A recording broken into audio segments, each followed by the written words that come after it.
All right, class, get in your reader's notebook and turn to page 66.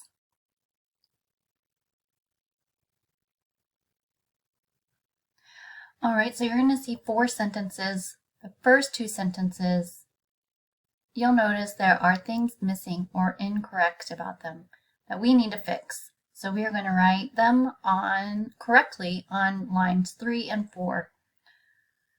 So looking at the first sentence, it says, go ahead, read it. The nest.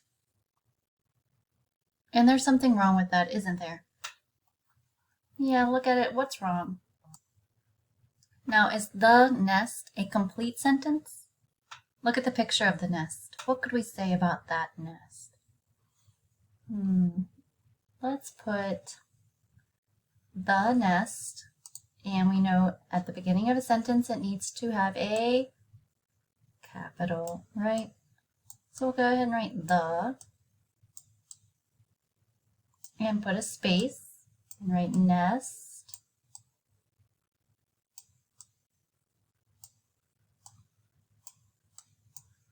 And I'm going to put, you could put the nest is brown. The nest is empty because there isn't anything in there, right? I'm going to put the nest is empty. Like I said, you can put brown if you want or something else. Empt.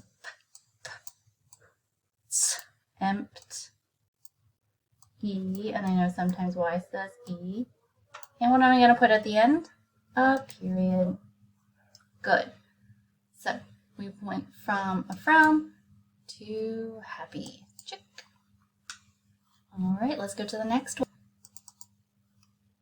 Because that was a frown, because it wasn't even a complete sentence.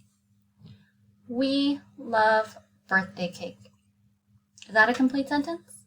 Yeah, we know what we love because it says it's birthday cake. Complete sentence. So that one is a smiley. But there are things wrong with it, isn't there? Yep. So I see, what do you see? We need to fix the beginning of the sentence and make it capital. It is a complete sentence, so we can just write it as is, but let's just fix the capital at the beginning. And then you're going to write the whole sentence on the line. And what are you going to put at the end? Because that's the only thing that's wrong, right? The beginning and the end. Right? So go ahead and write, we love birthday cake, and put a period at the end. When you're finished with that, go take a picture of it for me on Seesaw.